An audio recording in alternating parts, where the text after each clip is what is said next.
Now, in this unit, we will be exploring the story of Odysseus and his Odyssey. And of course, Odysseus was one of the most famous of the Greek heroes who took part in the Trojan War. He was certainly the cleverest. It is because of Odysseus and his ruse of the Trojan horse that ultimately the Greeks are victorious and sack the city of Troy. Now, of course, that war lasted for 10 years, and as we'll see as the Odyssey unfolds, Odysseus will be absent for an additional 10 years from his kingdom of Ithaca.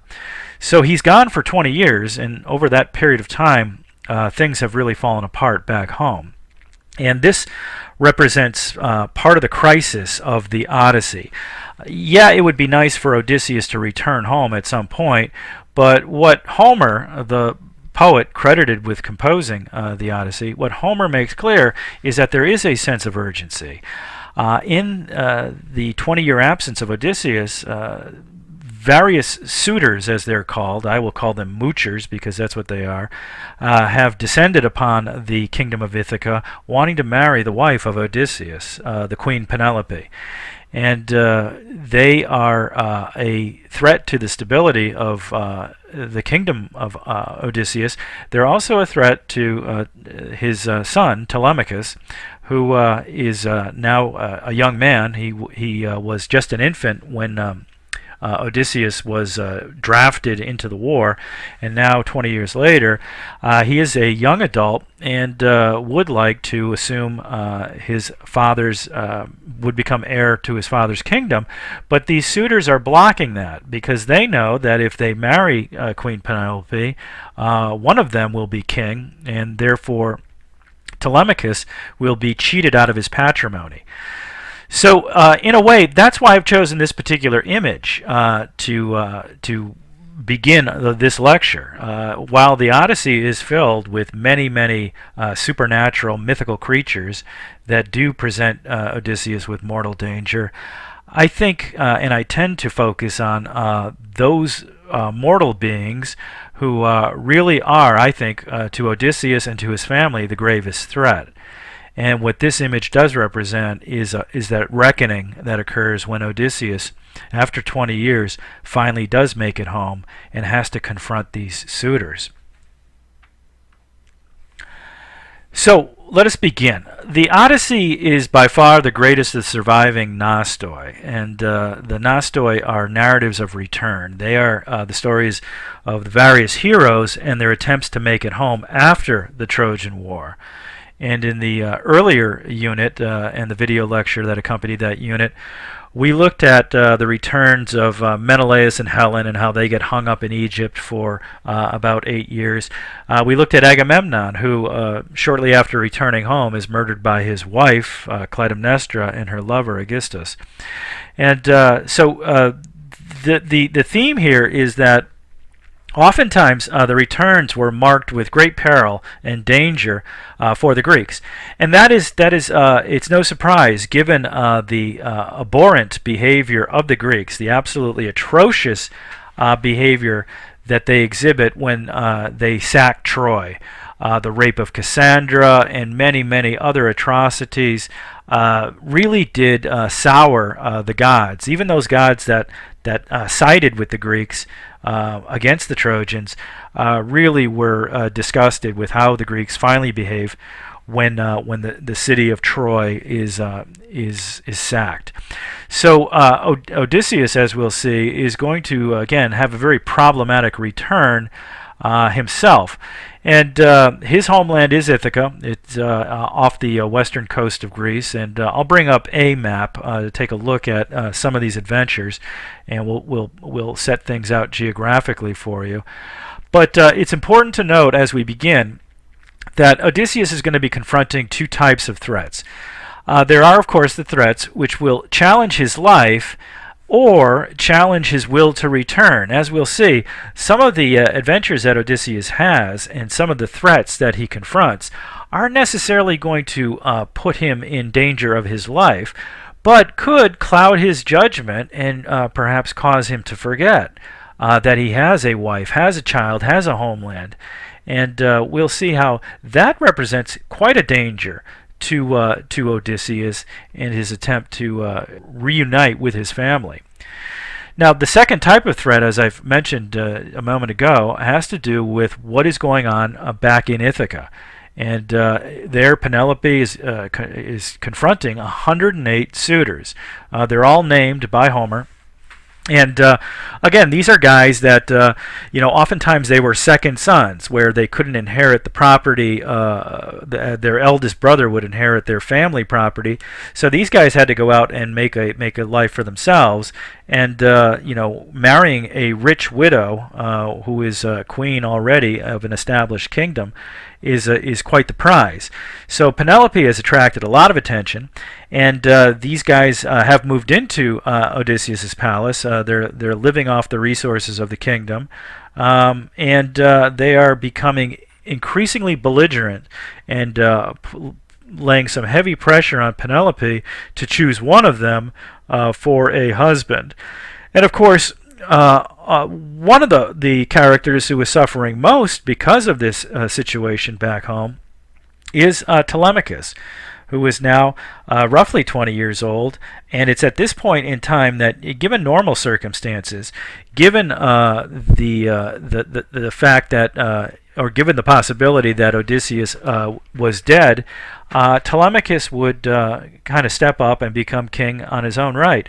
But these suitors are placing that in jeopardy, because if one of them marries Penelope, then the suitor will become king, and Telemachus will be left out in the cold. And of course, we might imagine the psychological toll of this young man growing up around all these boorish kind of moochers who don't like him, who resent him, who take every opportunity to mock him and make fun of him. What a toll on his self-esteem this must have taken. Now, it's worth noting at this point that many scholars have detected an implicit commentary by Homer, basically stating that, look, this is what happens when you have a fatherless society. We might note that many of these suitors, these 108 suitors, grew up without fathers because their fathers were away at the Trojan War. And again, that is at least 10-year absence. And of course, many of these guys probably died during the siege of the city. And if they didn't die at the siege, perhaps they were killed on the return journey. So in Ithaca and the surrounding areas where these suitors are from, it is more than likely that many of them grew up without fathers. Now, what might Homer be saying about that? Well, without fathers, you don't have the sense of tradition. You don't hold in respect the codes of hospitality, like Xenia, which could account for why the suitors really don't pay it too much attention and abuse the hospitality of the kingdom of Ithaca. There are also points along the way where some of these suitors basically mock just about everything. They mock the elder generation, they mock the gods, they mock quite a bit, which again indicates that this is a generation of young men who have lost their way. And of course, again, looking at Telemachus, he is a man who is lost himself. He does not have that self-esteem necessary to assert himself, and of course that could be one of the effects of growing up without a father. So it is this interesting notion that Homer may be, again, in his own way, showcasing the necessity of a patriarchal culture, that fathers are not only necessary, but they are the key component to maintain stability within a society by teaching the next generation of young men how to properly behave. So this is a very real crisis that Odysseus will, if he does make it home, have to confront. Because you better believe that these 108 suitors, if Odysseus should suddenly show up, they would probably like to see him dead. And if there is no danger out on the road that's going to take care of Odysseus, then they themselves will take matters into their own hands. So again, a grave threat back home in Ithaca. Now, structurally, both the Iliad and the Odyssey, both again epic poems credited, the composer was Homer. Both of these consist of 24 books. We would call them chapters. And like the Iliad, the Odyssey will begin in medias res, in the middle of the story. And of course, this is a technique that was used by these bards, these poets, before these epics were written down. They were recited by rhapsodes, by specially trained bards who could recite from memory 10,000 lines of poetry. And they were reciting in front of an audience, and they want to hook the audience in right away. So oftentimes these epics begin right in the middle of the story when the action is really beginning to percolate. Now, we will begin where Homer actually begins, and that is by not looking at Odysseus. Odysseus won't appear until Book 5 or Chapter 5. Instead, the first four chapters, first four books, take place in Ithaca, and they give the reader a sense that things really have broken down, and there is a crisis back home. Penelope has managed to stall the suitors. She, of course, has a very clever ruse that she has come up with. She claims that she must weave a funeral shroud for Odysseus' father, Laertes. Now, Laertes is not dead, but someday he will die. He's not doing that well. And as a daughter-in-law, as a loyal daughter-in-law, Penelope feels like it's her obligation to make sure Laertes will have a shroud to be buried in. But of course, she will weave all day. It seems like she's very busy, very diligent. But at night, she pulls the threads apart so that it's a very, very effective stalling technique to have to redo this over and over again. Unfortunately, one of Penelope's handmaids, a malicious young girl named Melantho, has begun having an affair with one of these suitors. And again, these suitors really don't pay any attention to any kind of hospitality code. They go and do what they want, including seducing many of the maids of the households. So this one maid, Melantho, who is in love with one of the suitors, notices Penelope doing this one night and tells on her. And the suitors are outraged, and they demand that she make up her mind sooner rather than later. And they let it be known that she better make up her mind very quickly as to who she will marry. So we get a sense again that there is this urgency. And while that sets up the sense of urgency, we are also given a sense of what it has cost this young boy Telemachus to grow up without a father. And Homer makes it clear that Telemachus is very uncertain of himself, and he does get pushed around quite a bit by the suitors, and we might imagine a lack of self-esteem. Even though, by all accounts, the suitors are in gross violation of that hospitality code Xenia, which was held sacred by the ancient Greeks. Yet Telemachus does not feel sure enough of himself that he can somehow get these guys out of the kingdom. And of course, as a practical matter, it is one Telemachus versus 108 of these suitors. So to be fair to the boy, it is quite a challenge. Now, what happens to really begin to get the ball rolling here is Athena, who will be the patron not only of Odysseus but of Odysseus' family also. Athena will appear to Telemachus in the form of, she takes the guise of one of the family friends, a guy named Mentor, and she convinces Telemachus that he's got to do something about this, and she plants a plan in his head as to what to do. And one of the things that he is going to do is put the suitors on notice. So with this kind of push, this divine push, Telemachus is able to call a council and let the suitors know that they are no longer welcome in his kingdom, and they should think about leaving. And the suitors initially are taken aback by this, but they soon decide to, ignore the threat. However, Some of the suitors believed that perhaps this is the start of something a more confrontational Telemachus, and they make plans to assassinate the boy. But they'll have to wait, because part two of Athena's plan is to get Telemachus to go out and visit two of Odysseus's comrades from the Trojan War, King Nestor of Pylos and Menelaus, of course, of Sparta.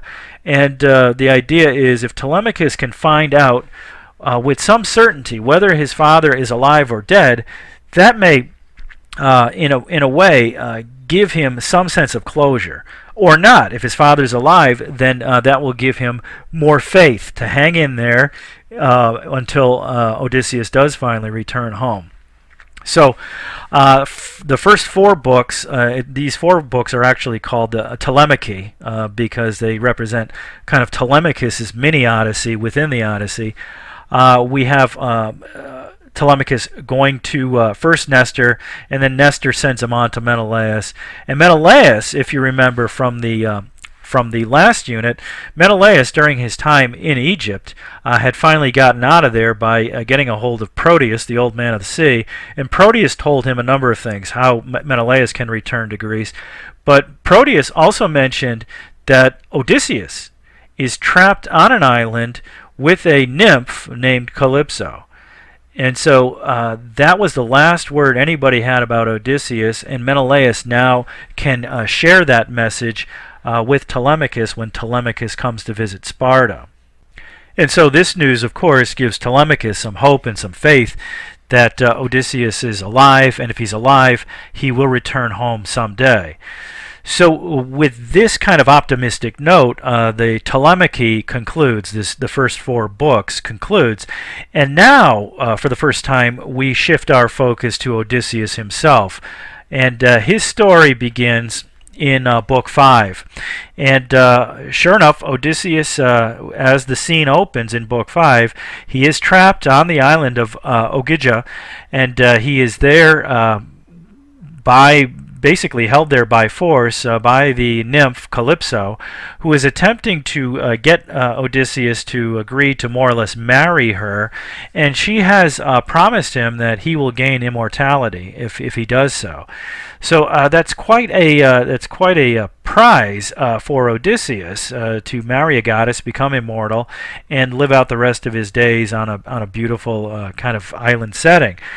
But of course, as the scene opens, Odysseus, Homer tells us, he spends every morning sitting on the beach, looking out at the ocean, to the place where he imagines Ithaca, his homeland, would be, and he's crying. And he does this every morning. So clearly, Calypso and her charms for the past 7 years. He has been there 7 years. Calypso and her charms have not yet been able to wash away the memory of Penelope out of Odysseus' mind or his heart. So he is holding out, and he's again using stall tactics of his own to more or less keep Calypso from getting too adamant about this marriage proposal. And the gods, particularly Athena, is again lobbying on behalf of the Odysseus family. She has just helped out Telemachus, and now she lobbies on behalf of Odysseus back on Olympus. She goes to Zeus and says, "Look, this guy, he has been gone now for 17 years at this point, the 10 years of the Trojan War, and being on the island of Calypso for 7 years, he needs to get home." And Zeus agrees, and Zeus sends Hermes to tell Calypso, "Let the guy go." And of course, Calypso is forced to comply. She doesn't like it. She complains quite a bit, and she actually confronts Odysseus and says, "What is it about this Penelope that you like so much? I mean, look, I'm a goddess. I mean, I'm as beautiful as you can ever imagine, and I'm offering you all of this, paradise and immortality, and yet you still want to leave?" And Odysseus, again, he is, of course, known for his clever rhetoric and his very diplomatic language, is able to basically convince Calypso that, "Oh, it's not you, it's me." the classic breakup line. It's not you, it's me. I have an issue, and I just I won't be able to make you happy. So again, given this order by Zeus, Calypso allows Odysseus to begin building a boat. She gives him some supplies, and then he is on his way. Now, this could have been the end of the story right here, sailing from Calypso's island back to Ithaca, but there's quite a barrier in the way, and that is in the form of the god Poseidon. Poseidon, of course, is angry with Odysseus for a reason that we will explain here in a few minutes, but it is Poseidon who controls the seas, of course, is able to whip up a storm and basically wrecks Odysseus' boat. And he does wind up beached in a mythical land of the Phaeacians, and they, of course, are going to ultimately be his salvation. He washes ashore on the island of Scheria, home to the people called the Phaeacians, and after some kind of mini adventure, is able to communicate with one of the princesses of the Phaeacians, a young girl named Nausicaa. Now, Nausicaa is also being manipulated by Athena. Again, Athena is calling the shots on a lot of these kind of fortuitous events, these fortuitous developments. And Nausicaa, the evening before, she was sleeping, and Athena put in her mind the idea that she better prepare to get married. She is probably a young girl of about 14 or so, certainly of marriageable age, and so Nausicaa wakes up the next morning and thinks, "Geez, I got to get ready to get married. I'm going to go down to the river area and begin washing out my laundry and my wedding clothes, just in case something should happen." And of course, something does happen. Odysseus, who is bedraggled and beaten up, half drowned, exhausted, comes stumbling out of the woods and asks Nausicaa for a type of sanctuary. He approaches her as a suppliant and asks her for help, for Xenia, for hospitality, and she basically says, "Sure, we'll help you out here. My father is King Alcinous. My mother is Queen Arete. Here, we're going to get you some clothes, get you dressed up, and then come with me, and I'll show you where the palace is. And when you get to the palace, go down on your knees and approach my mother, Queen Arete. She will be able to help you." She kind of calls the shots in this land of the Phaeacians. And one of the reasons why Nausicaa is so kind to Odysseus is because, again, there is this kind of romantic aura that is circulating in her mind, thanks to the dream that Athena had planted in her mind, that she's going to get married sometime. And it's the way Homer lays it out. There's a little bit of flirtation going on, and Odysseus, of course, does not want to take it too far. He doesn't want to alienate this young girl or her family. And things do work out. Odysseus asks for mercy, and Queen Arete says that he will be granted Xenia. He will be granted hospitality, and he will be taken on a ship back to his homeland. And he is given a wonderful feast and a set of games that are devoted to his honor, and it's just a grand old time. But again, here is perhaps one of the dangers, because over the course of this brief visit, King Alcinous will offer Odysseus the hand of his daughter Nausicaa in marriage. And again, this is a great location. The island of Scheria is a great place. The Phaeacians are amongst the friendliest people you could ever imagine. And Odysseus can now marry this young girl if he so desires. This is that type of thing that could cloud Odysseus' judgment and could cause him to forget about ever returning home to Ithaca, to Penelope, to Telemachus. But fortunately, again, Odysseus is able to deflect this proposal, and there is no hard feelings. The Phaeacians will still agree to help him out. So after a great banquet and a set of games in his honor, a set of athletic games in his honor, the entertainment for the evening is brought out, and the entertainment is in the form of a bard, a rhapsode, one of these poets I was telling you about, who could recite thousands of lines of poetry from memory. And this particular bard's name is Demodocus, and he is, just amongst the best that Odysseus has ever heard. And Odysseus actually has a request. He asks Demodocus to tell a story of the Trojan War. And Demodocus, sure enough, begins by singing the story of the Trojan horse. And Odysseus begins to weep. And everybody is kind of looking at this guy, and nobody really knows who he is, because it was considered impolite to get up into someone's face and ask them immediately, like, who are you, where do you come from, all this stuff. You were supposed to, according to the rules of Xenia, allow the person to tell their story whenever they were comfortable with it. And but this is really kind of unusual to have a guest hearing a song begin to break down and weep like Odysseus does. And Alcinous, who is sitting right next to Odysseus at the table of honor, finally says, look, guy, can you tell us a little bit about yourself? What is it about this song that is making you so emotional and weep so much? And what it seems is that Odysseus is weeping because the story of Odysseus has made its way to far-off lands.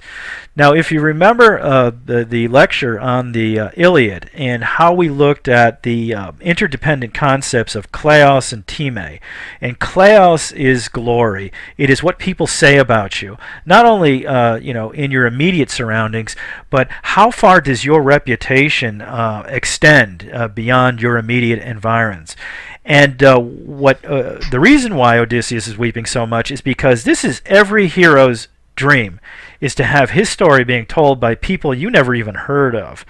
And there was a moment, probably more than a few moments, where Odysseus, who was kind of stagnating there on Calypso's island for 7 years, he has to wonder, will anybody ever remember me and my deeds?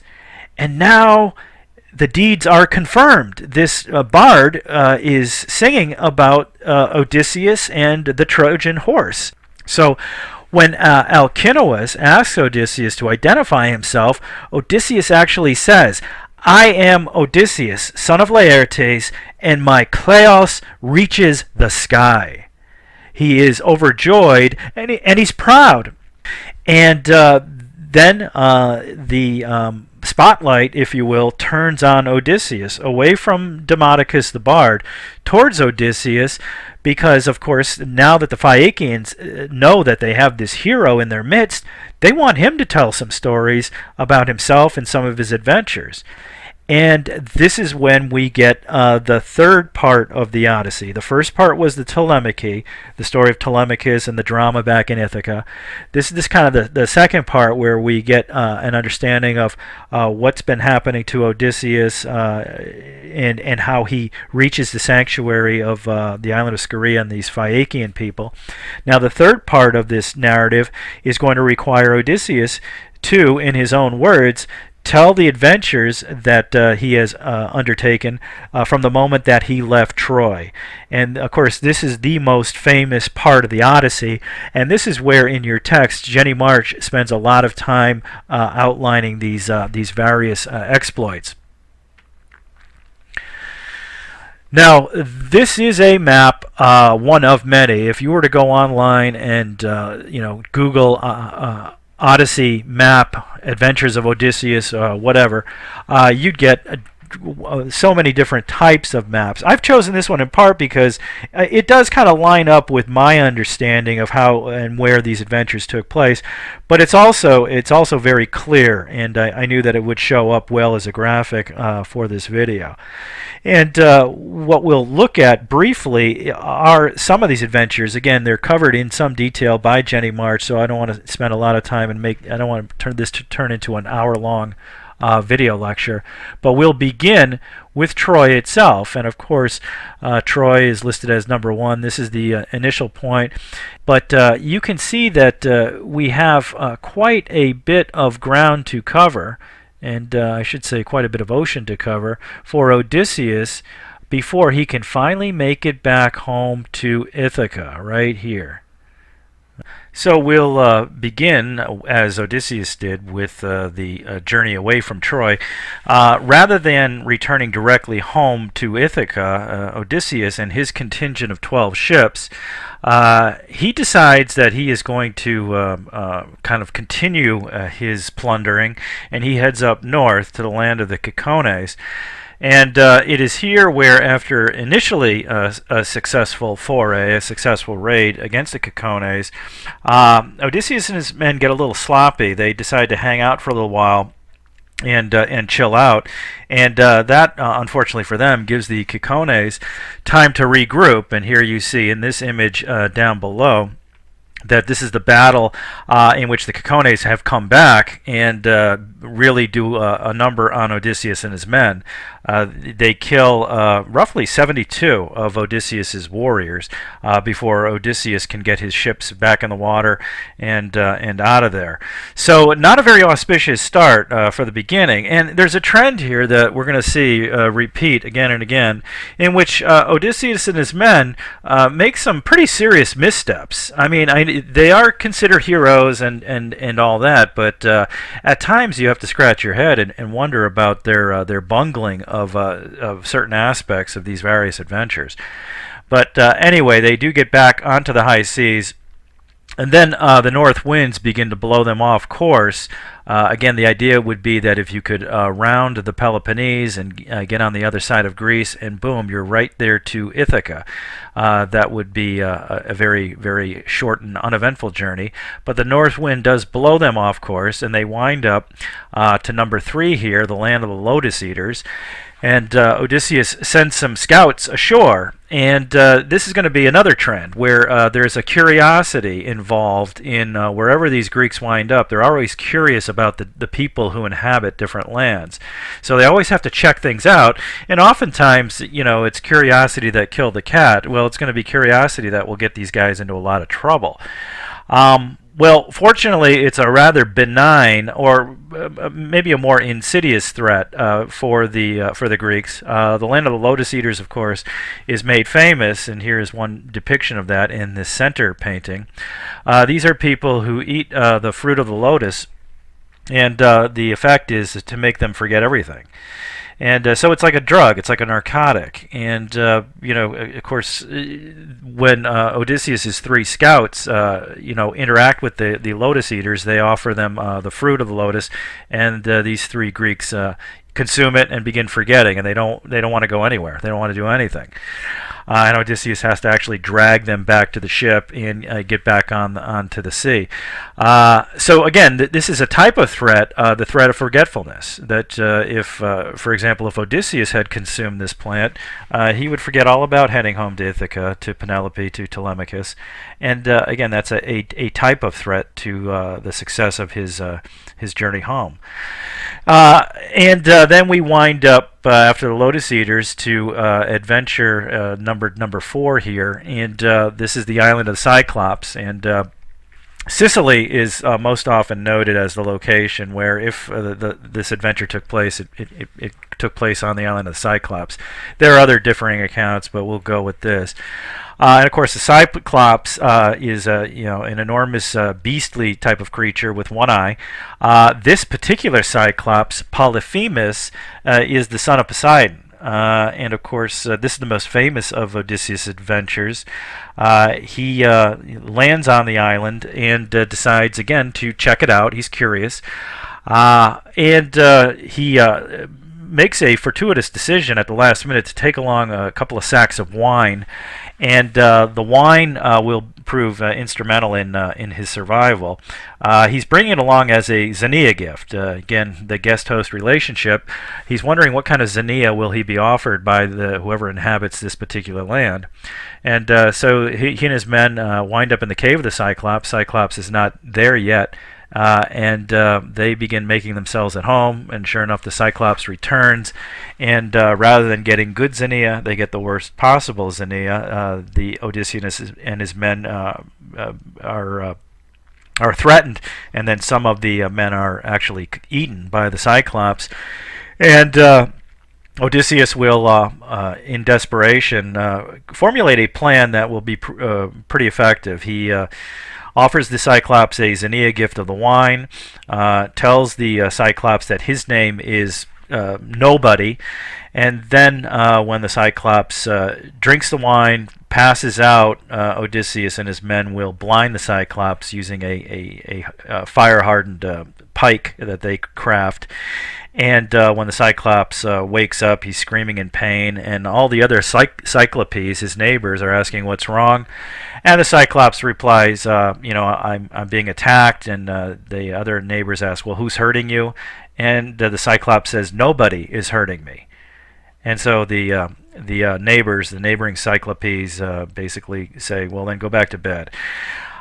So again, it was Odysseus's clever choice of the name Nobody that proves very effective here, and the reason, of course, that that Odysseus only blinded the Cyclops was the Cyclops' cave is blocked by a huge boulder, and the Cyclops has to open it in the next day to let his sheep out, and Odysseus and his men basically just hang on to the undersides of the sheep so that the Cyclops cannot feel them. Or cannot find them by groping around. He only feels the top of the sheep. So they get out of that tight spot, but there is one serious misstep that is going to prove very fateful for Odysseus.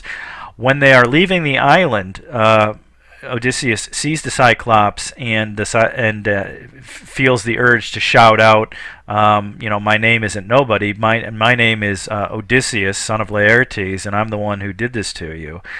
And of course, Polyphemus, the blinded Cyclops, immediately prays to his father Poseidon to bring vengeance down upon the head of this Odysseus, son of Laertes. And from that point on, Poseidon will do everything in his power to obstruct Odysseus's journey home. And even though Odysseus himself technically cannot be harmed, cannot be killed by Poseidon, he is under again the kind of the protection of both Zeus and Athena. Poseidon can make sure that if anybody returns home, it will only be Odysseus, and the rest of Odysseus's comrades will die along the way. So these are the first three adventures: the Cicones, the Lotus Eaters, and the Cyclops Polyphemus. Then from adventure number 4, the Odysseus and his men wind up on Aeolus, the island of Aeolus, the king of the winds, and he presents them with a great zinnia gift. All the contrary winds are going to be bagged up, and only a favorable wind that will guide him back to Ithaca is left blowing in the environment. It should have worked, but of course Odysseus, when he takes this bag of winds back to the ship, some of his men get curious. They think perhaps it's treasure and Odysseus is holding out on them. So they open up the bag, and it releases all the contrary winds, and they get blown just about everywhere, and they do wind up next adventure 6 confronting some giant cannibals, the Laestrygonians, and here you see an image of one of these Laestrygonians and hurling huge boulders at Odysseus' ships, and this is where most of his ships, 11 of the 12, are destroyed. So by the time we leave the land of the Laestrygonians in adventure number 6 here, Odysseus is down to 1 ship. From the land of the Laestrygonians, Odysseus and his now single ship sails to Aia, and this is the land of the sorceress Circe. Here you have this image, of course, with Circe, and she is very famous for turning Odysseus' men into pigs. And he himself escapes this fate when the god Hermes supplies Odysseus with a plant called moly that somehow provides him with immunity from Circe's spells. And when Circe finds out she can't really manipulate or do anything to Odysseus, she suggests that they go to bed together, which they promptly do. And Odysseus will spend the next year on the island of Circe, being her lover. And again, now we have this again recurring threat that Odysseus is going to kind of forget everything about heading home and simply start a new life somewhere else. But of course, he is prompted by his men finally to head out on the road or out onto the sea and head home. Before setting sail, on the advice of Circe, Odysseus heads to the land of the dead, the underworld, where Circe suggests that he consult the famed Theban prophet or seer Tiresias. And you know about Tiresias from some of the earlier units that we have covered. And even in death, Tiresias still retains a formidable reputation as being able to see the future and help people out. And so we enter into Book 11, the so-called Nicaea, the journey into the underworld by Odysseus. And while in the underworld, not only does Odysseus consult with Tiresias about practical matters, but he also has many different conversations with the shades or the spirits of his comrades from the Trojan War. There's an interaction with Achilles in which Achilles basically renounces the whole warrior code and says, this idea that they told us back when we were alive that, Kleos and Time was all that you would need. Now that I'm dead here in the underworld, I would rather be a slave to a poor man and still alive than being down here. So it's quite a renunciation of the warrior values of Kleos and Time that had driven Achilles' behavior when he was still alive. There's also an interaction with Odysseus' mother, Anticlea, who has died of grief while Odysseus has been away, and this is a very heart-wrenching conversation that he has with her. And it also kind of underscores the cost of being away from home so long. And what further adds a sense of urgency is a conversation that Odysseus has with the shade of Agamemnon. Agamemnon was killed by his wife Clytemnestra, and Agamemnon basically lectures Odysseus about the unfaithful wives. And Agamemnon gives Odysseus a warning to keep an eye on Penelope if Odysseus ever does return home to Ithaca, that wives themselves cannot be trusted.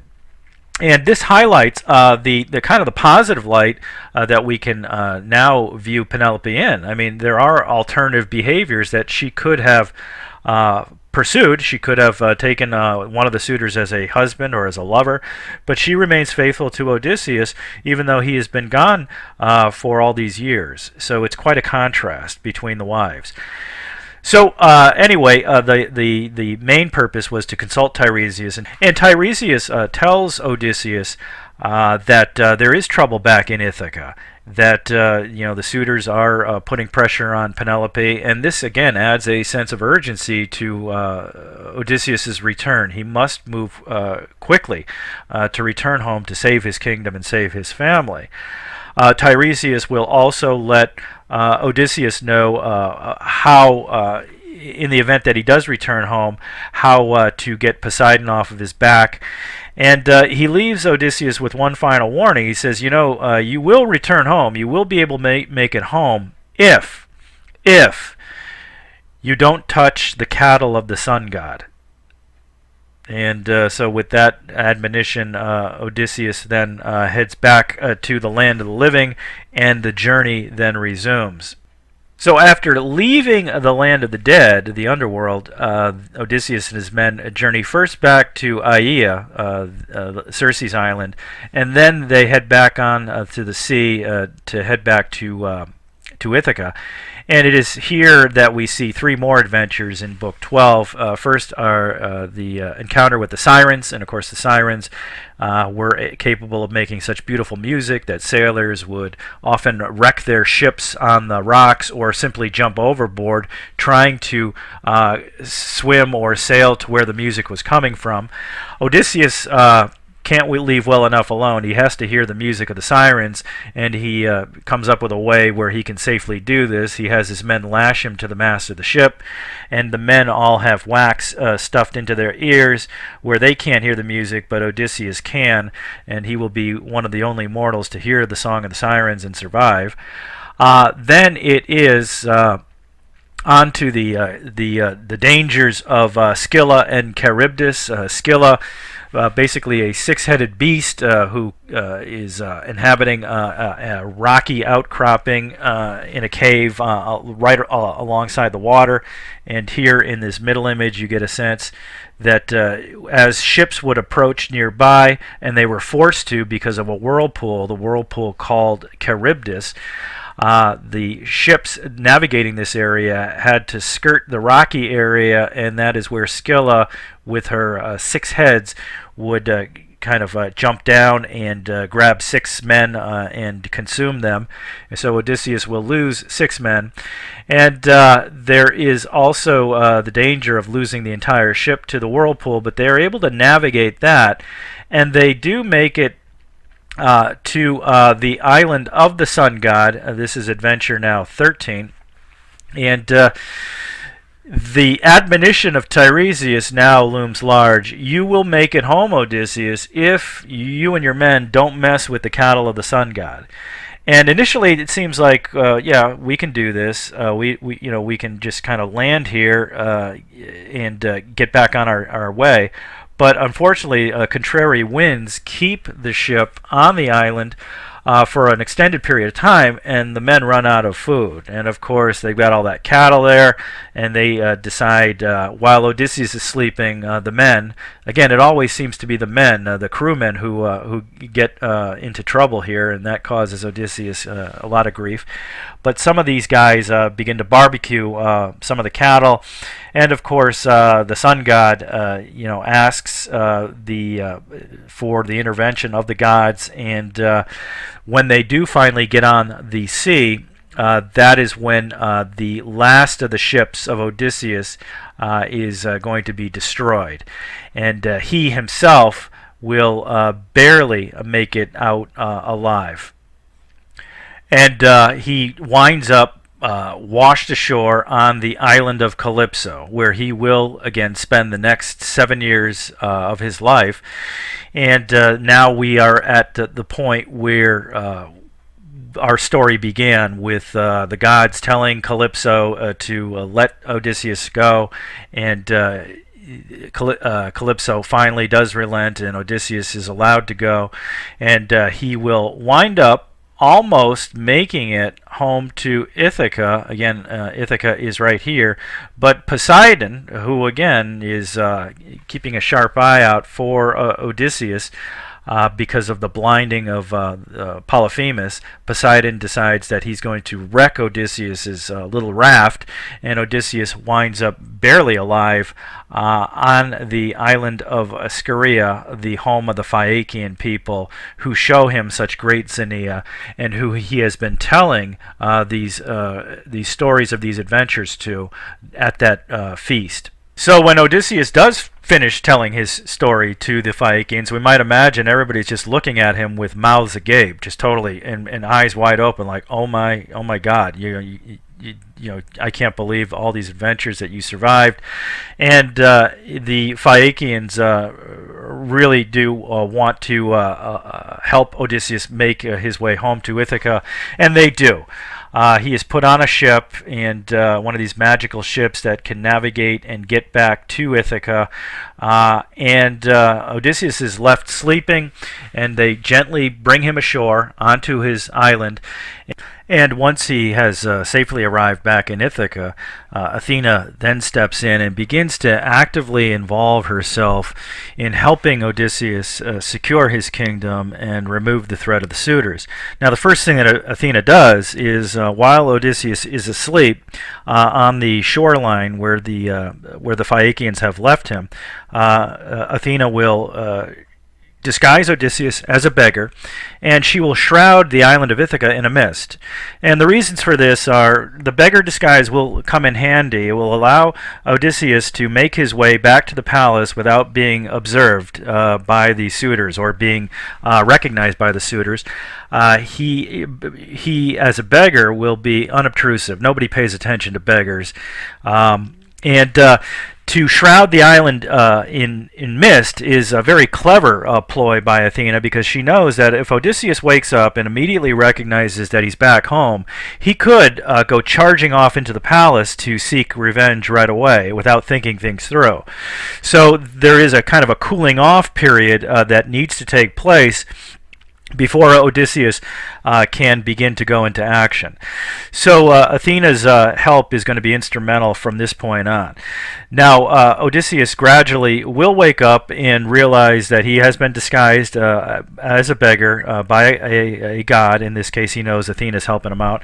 And he needs to craft a plan, and the first part of that plan is to find out who amongst his people is still loyal to him. By this point, he's been gone now 20 years. So he makes his way to the humble hut of the swineherd Eumaeus, and in disguise asks Eumaeus for Xenia, for hospitality, and Eumaeus grants it, and they begin to have a conversation. And Eumaeus indicates that he does miss Odysseus, that he would still be loyal to Odysseus if ever King Odysseus would return. And so right away, Odysseus knows that he has an ally. And then, of course, Telemachus will make his way to the hut of Eumaeus because Telemachus has returned from his journey to see Nestor and Menelaus, while all the action was going on with Odysseus on the land of the Phaeacians and telling the story of the adventures. Telemachus has been making his way back to Ithaca, and Athena has tipped him off that some of the suitors are trying to assassinate him. So rather than return directly to the palace, Telemachus also goes to the hut of Eumaeus. And here we have this very, very touching reunion scene between Odysseus and Telemachus. And now the three of them will begin plotting a way to remove the suitors, to take care of the suitors. And then the action will shift back, of course, to the palace. And I'm moving quickly now. Penelope, who is feeling the pressure, finally out of exasperation and desperation, comes up with a contest which will allow her to choose one of the suitors. And the contest, of course, is very famous in all of mythology. I would be surprised if you hadn't heard of this. The contest is to dust off the bow of Odysseus, a very, very powerful bow that only Odysseus can string, and have a shooting contest to whoever can not only string the bow, but shoot an arrow through 12 axe handles. Okay, again, there's we might imagine axes embedded on a table, and the rings by which you would use on the handle of the axe to hang the axe from the wall. These tiny little rings. Whoever can shoot an arrow through 12 of those lined up in a row will prove themselves worthy of marrying Penelope. And of course, all the suitors try, but they cannot string the bow. Telemachus almost strings the bow, but he gets a glance from Odysseus, who again is still disguised as a beggar, and has been mingling with these suitors for a couple of days now. So they're kind of used to seeing him, but they don't really pay him that much attention, and they certainly don't recognize him as Odysseus. And then finally we have this kind of a climactic moment where none of the suitors can string the bow, and Telemachus kind of says, "Oh, I can't do it either." And that is when Penelope suggests they allow the beggar to try it. And initially they think this is an insult, but then they realize this is a beggar, he's not going to be able to do it. But of course, Odysseus is able to string the bow, shoot an arrow through the loops, the axe loops, and then begins shooting arrows into the suitors. He reveals himself to be Odysseus, and everybody is amazed, and that's when the carnage begins. And it has been well thought out. There is a plan in place where earlier all the weapons have been removed from the banquet hall, and the doors will be locked, and so technically the suitors will be trapped, and only Telemachus, Eumaeus, Odysseus, and another one of the servants who is also shown to be loyal joins the fray, and the carnage begins. And there is a moment, though, of crisis when one of the disloyal servants, a goatherd named Melanthius, he is the brother of Melantho. You may remember Melantho was the disloyal serving maid of Penelope. Well, Melanthius gets the suitors access to some weapons, and they begin fighting back with weapons. But Athena joins the fray and is able to deflect a lot of the spears that are being thrown by the suitors. She deflects them, and long story short, at the end of the day, there are 108 dead suitors laying there, and Odysseus has reclaimed the mantle of leadership as king of Ithaca. And there is still a lot of high drama left to go, of course, because Penelope initially is not really able to believe that her husband has returned. Again, after 20 years, we might imagine that even she has given up hope, and suddenly you have this moment where it is Odysseus. So Penelope devises one final test for Odysseus to confirm that it is indeed her husband who has returned. Initially, there is some standoffishness between the two. Of course, they haven't seen one another in 20 years, and so again, there is some awkward silences, and Odysseus finally says, if you're not comfortable, with the certainty that I am indeed your husband, Odysseus, then make a bed up for me somewhere, and I will sleep there until we can gradually become reacquainted. Penelope takes this moment for one final test of Odysseus. She tells her serving maid, Eurycleia, to move, I'm quoting now from the Odyssey, to move his own bed, Odysseus' own bed, which he himself built, outside their bedroom and make it up for him. And it's at this moment Odysseus reacts with anger and then begins to describe the bed that he made in terms that only Odysseus would know. And the bed, of course, is very famous. And here is kind of a modern mock-up of that bed that Odysseus made out of an olive tree, a living olive tree. The olive tree itself will serve as bedposts, and Odysseus actually made the bed first, and then he constructed the bed chamber around the bed, and then the rest of the palace around the bed chamber. So the bed itself is immovable. It is part of a living olive tree. And so Odysseus is angry. It's like, who cut my bed down, and what's been going on since I've been away? And this outrage and anger of Odysseus proves that it is indeed Odysseus.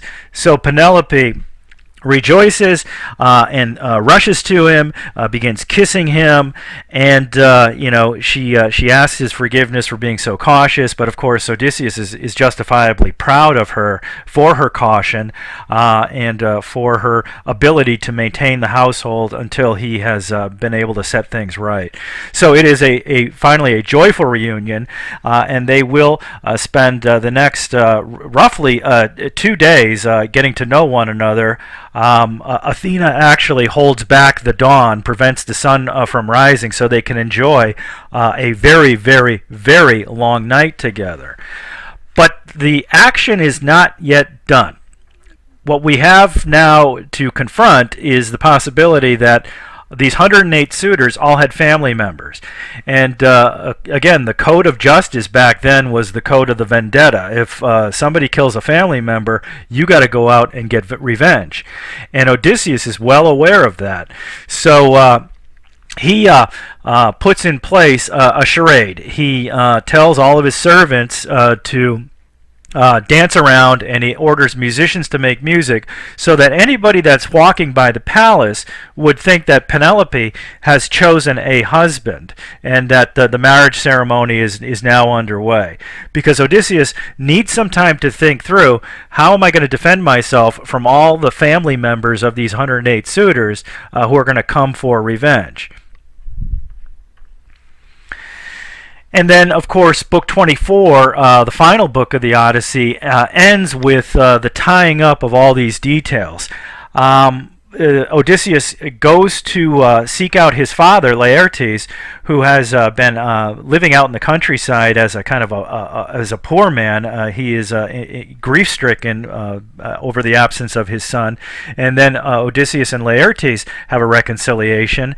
And then you have the three generations of Odysseus' family. You've got Laertes, you've got Odysseus, and you've got Telemachus, are each resolved to deal with the families of the suitors, and if necessary, go down fighting. And there is this confrontation that begins to build midway through the final book of the Odyssey, Book 24, in which it looks like it's going to be a real brawl between all these family members and the three members of Odysseus' family, including Odysseus. And then Athena appears. And Athena separates the two sides and says, knock it off, the fighting ends now. And this is what in literary terms is called a deus ex machina ending, a god in the machine ending, and it derives from the Greek tragedies, in which when you had a very intractable set of problems that you needed to tie up neatly and conclude the performance, you would simply have a god appear, and the Greeks, when they were acting out their tragedies, had a type of machine, a type of crane that would hoist one of the actors up and place him right in the middle of the action, and that actor, playing the role of a god, would end everything and bring the performance to a conclusion. And so what you have here in the ending of the Odyssey is this type of deus ex machina, where you have the sudden appearance of a god or goddess, in this case it's Athena, who suddenly says, knock it off, game over, story is done. And of course, after everything we've been through, oftentimes modern audiences are left feeling a little bit unsatisfied. But that is the nature of things, and certainly it does resolve a number of issues. Odysseus can now become king again. There will be peace and stability in the kingdom of Ithaca without worries about kind of an epic vendetta that will continue with the bloodshed. So it does end the story, and it ends the adventures of Odysseus and his Odyssey. There are subsequent myths that are attached to the Odyssey legend. One called the Telegony has to do with that moment or that interlude that Odysseus had on the island of Circe when he and she were lovers for a year. The story is that they had a son. Circe had a son, Telegonus, who she tells Telegonus when he reaches maturity all about his father, and so Telegonus ultimately makes his way to Ithaca to seek out his father Odysseus, and they don't recognize one another, and it turns out that Telegonus actually kills Odysseus. That's one of the stories. There is another story that has Odysseus, in order to make things right with Poseidon, has to go out on another adventure and perform a sacrifice far, far away from Ithaca itself. But as far as Homer's Odyssey itself, it ends here with a very happy ending, and things are set to right.